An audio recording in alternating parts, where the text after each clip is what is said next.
Welcome to Monday Morning Dharma on September 8th. Is that what we said? The 8th? Yeah, the 8th. Definitively the 8th. Um, let's settle into a comfortable meditation posture. Please take care to ensure that your spine is straight and relaxed.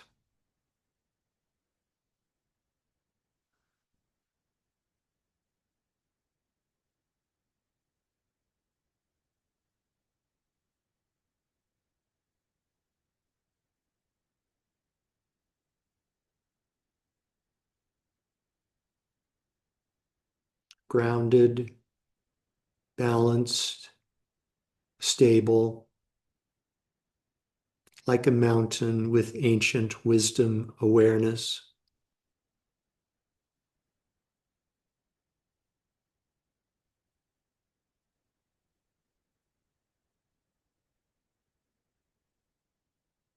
I'd like you to please bring your awareness to the exhalation of your breath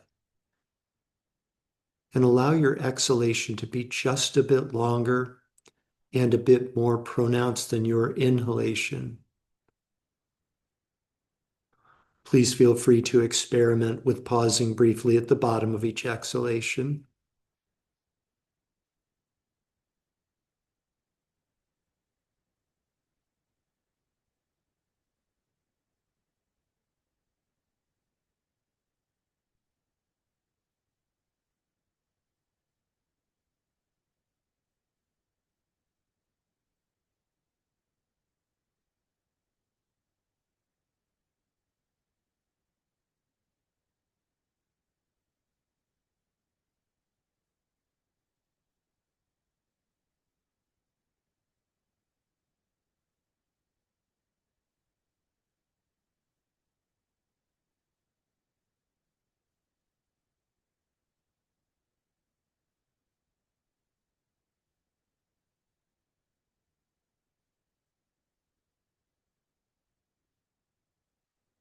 And when you're ready,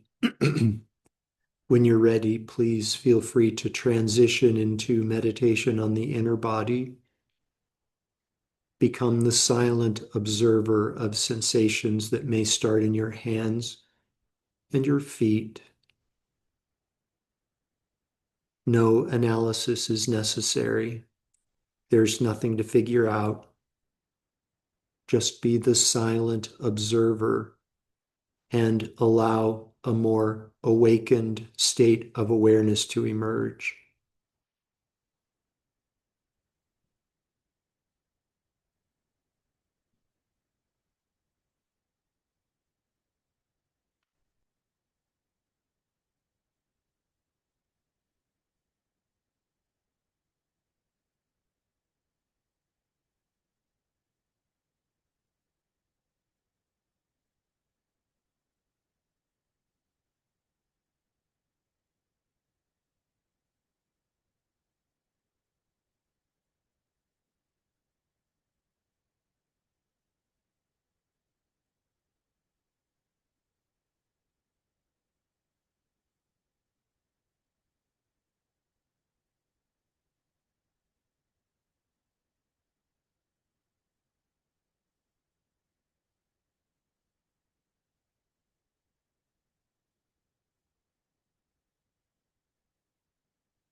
moment by moment, phenomena are undergoing change. It's not that things change or that things will change. It's that things are in the process of changing right now, moment by moment by moment. The person beginning this sentence is not the same as the person who will end this sentence.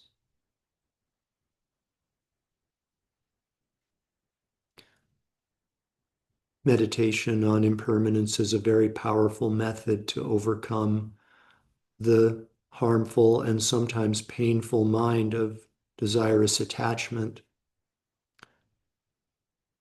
That's because if you recognize that your object of attachment is in the process of changing, dissolving, and disappearing, then that necessarily means that the basis for your attachment is also changing, dissolving, and disappearing.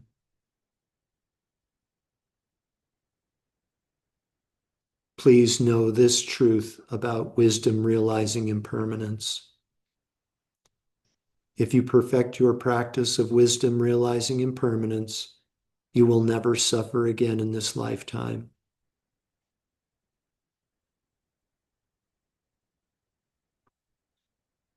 A monk once made the following statement.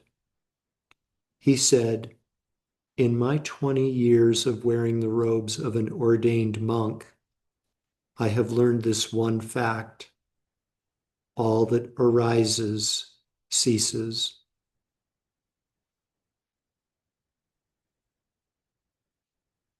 We can take this line, "all that arises ceases," as a mantra. And I'd like you to please do that now. Silently recite to yourself, "all that arises ceases," conjoined with meditation on the inner body. So just observe sensations within your body in the practice of meditation on the inner body while silently repeating the mantra, "all that arises ceases."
all that arises ceases.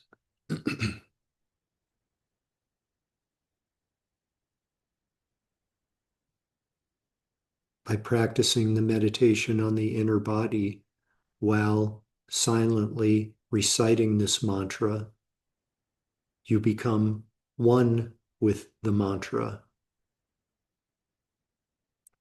This is the Mahamudra, becoming one directly, non-conceptually, becoming one with this foundational wisdom truth.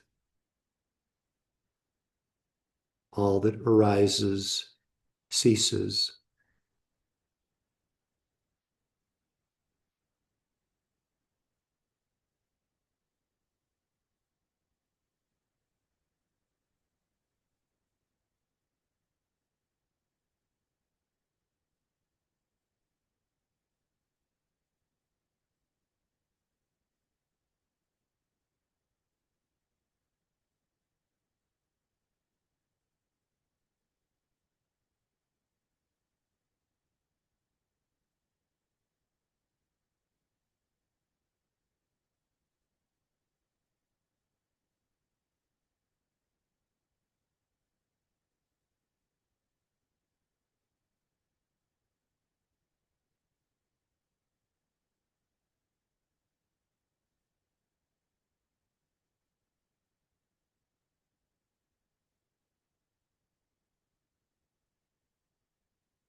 Now, please gently redirect your awareness.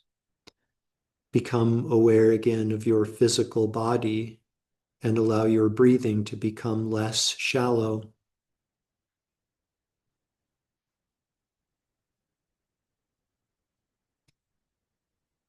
Taking deeper and deeper breaths, become aware again of the garments of clothing resting on the surface of physical body.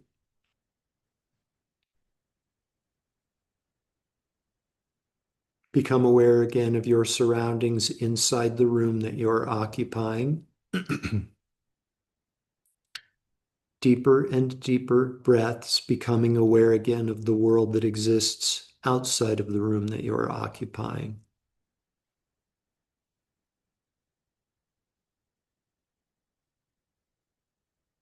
We dedicate all of the merit from this morning's meditation and Dharma talk to world peace.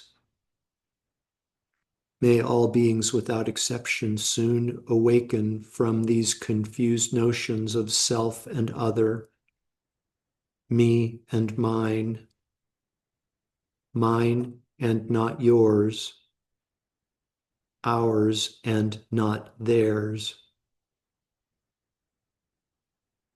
And through these realizations of interconnectedness, of non-duality, may world peace soon prevail.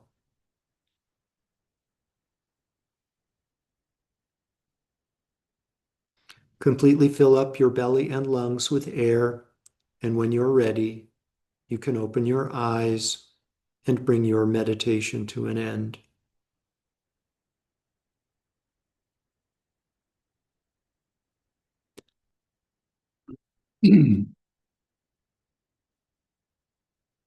Thank you very much, and welcome back.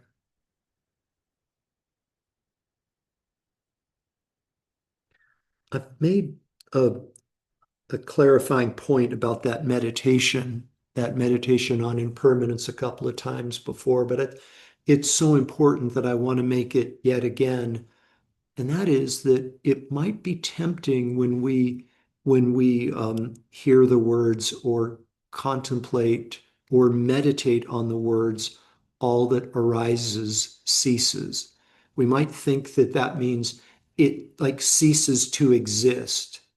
It like goes into a state of non-existence. No, if we were to extend that mantra, if you will, it would be all that arises ceases being what it was. That is to say, it changes into something new. So I think it's really important for us to be clear on that, which is entirely consistent with Yangye Mingyur's teachings in the text we're studying.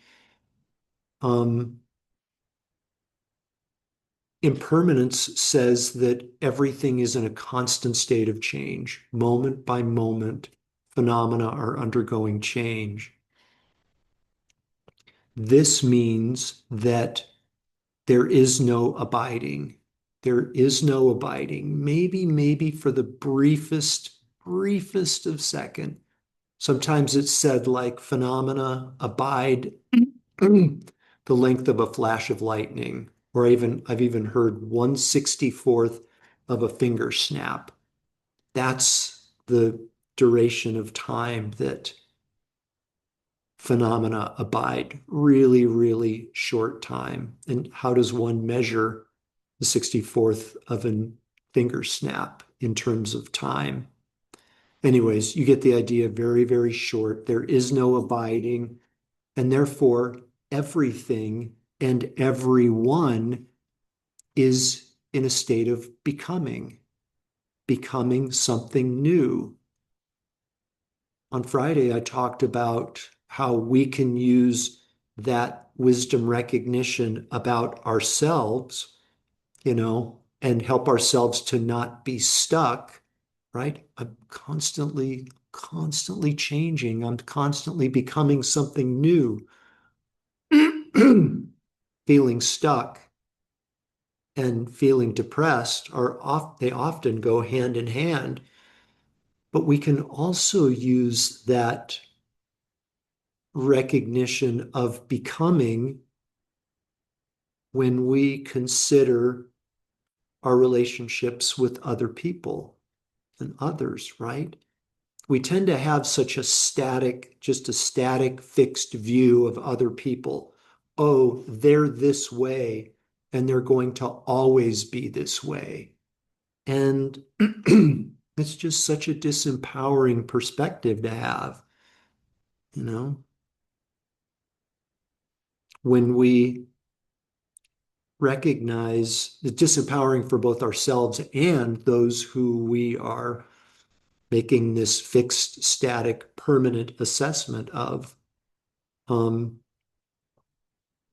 When we come to embrace the fact that we are changing, that we are becoming, constant state of becoming, it opens up a universe of possibilities for both ourselves and those in our world. So, before we go into, I was preparing for this morning's class and reading the text In Love with the World. And we're about to venture into the chapter called Emptiness, Not Nothingness. And as I was reading, I am reminded that Yangye Mingyur covers so much material in this text, so much material in each chapter, each paragraph. He covers a tremendous amount of material and really profound topics. I anticipate reading this book many times over the course of my life, if I'm fortunate enough to live long enough to read it several times. But I just want to encourage you all to make study and meditation, study of this book and meditation on points made in the book, a priority. Whatever that means to you individually, making it a priority, and not even just the text, but your practice of training the mind. Yeah.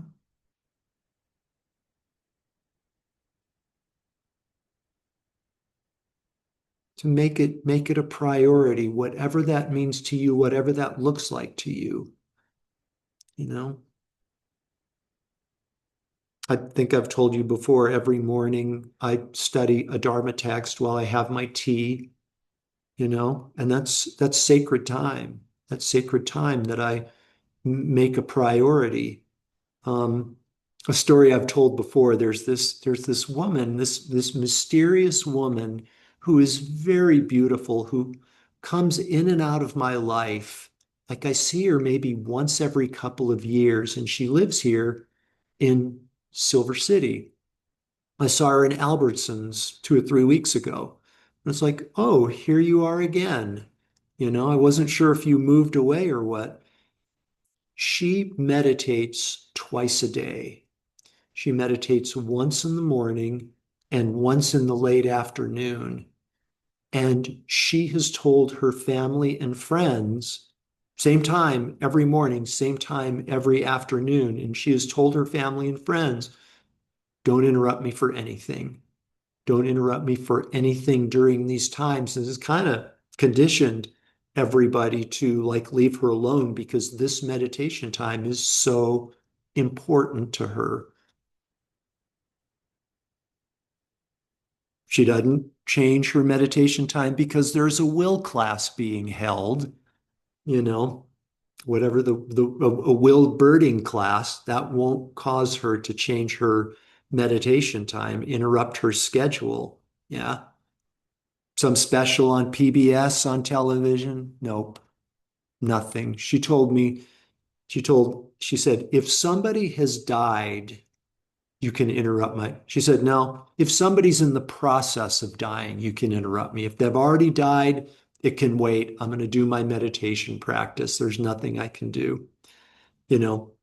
And I just would invite us to think about what that looks like, because a brief cursory review of this text, I think for me anyways, it's not going to make a lasting penetration in my heart, in my consciousness. So want to read a little bit from Yongey Mingyur. Yongey Mingyur talks about the bardo. Remember the bardo? Do you remember the 6 bardos? Yeah, working on it. Okay. Um, he uses the term gap and bardo synonymously. The translation for bardo, traditional translation, is intermediate state. Intermediate state, gap, kind of similar. So Yongey Mingyur writes, what makes this gap so precious? Let's say we're looking at a cloudy sky.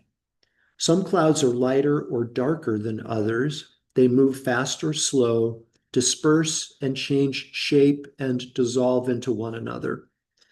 Then suddenly there's an opening, and for an instant we glimpse the sun. That opening in the clouds is the gap. The clouds represent all the normal content of the undisciplined mind, the endless muttering about our days, sort of like the internal dialogue that takes place, monologue or dialogue, whichever our own respective pathology we're dealing with. Yeah. The clouds represent all the normal content of the undisciplined mind, the endless muttering about our days, our meals, schedules, ailments, our past problems, our projections. Furthermore, these thoughts arise informed by our psychological history and social conditioning, and pass through our minds shaped by emotional tones of desire, greed, anger, jealousy, pride, and so forth. One cloud after another moving into the mind, moving out of the mind, slowly or turbulently, creating surprises and instilling fears. We can get so caught up in the stories we tell ourselves that we don't even, we get so caught up in the stories that we tell ourselves that we don't even try to look behind the clouds. Or we might mistake this stream of moving thought clouds for the natural nature of our mind that lies beneath it. But if we pay attention, we can recognize the gap, the fleeting space in between thoughts, right? So the internal monologue is going, and we kind of get lulled into thinking, oh, this is the true nature of my mind, this perpetual, nonsensical monologue that she just keeps going and going. But no, the true nature of our mind is spacious clarity, like the sky. That's why it's no accident that Yange Mingyur uses the analogy of the clouds and the clear sky beyond the clouds in this text. How are we doing? Okay. A student once said, I just want to turn the faucet off. That describes the common experience of our monkey minds, a cascading rush of thoughts without interruption. But through awareness, we love that word, non-conceptual awareness, awareness being the mere absence of thought, consciousness free of thought, that is awareness. But through awareness, we can detect that although the muttering appears to be incessant, there are gaps in between moments, empty spaces that offer experiential opportunities to recognize the uncluttered mind. In these gaps, we experience pure perception or pure consciousness. No time, no direction, no judgment. Sound familiar from some of the meditations we do? No comparing, no expectation, no speculation. The clouds of muttering and memory clear, and the sun shines forth, or the clear sky shines forth. We'll close there, and I will pick this up when we get together on Friday. Just a really quick announcement. We're at 9 o'clock, I know. So we had our first class in the series, Buddhist activism for today's world. And we had a problem with the Zoom, right? The Zoom, people couldn't Zoom in. So I'm going to repeat that class on Tuesday, tomorrow, from 4:30 to 5:15. Is that right? Yeah, 4:30 to 5:15. I'll make sure that the Zoom is working properly. And if you wanted to attend Friday via Zoom but weren't able to, then you can do it tomorrow from 4:30 to 5:15 using this same Zoom link that we use for our Monday, Friday class. If you have any questions, call me. I'll get you set up. Thanks, you guys. Have a good week. Thank you, Jeff. Yeah.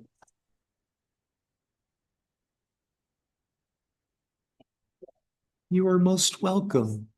You are so welcome. Thank you all.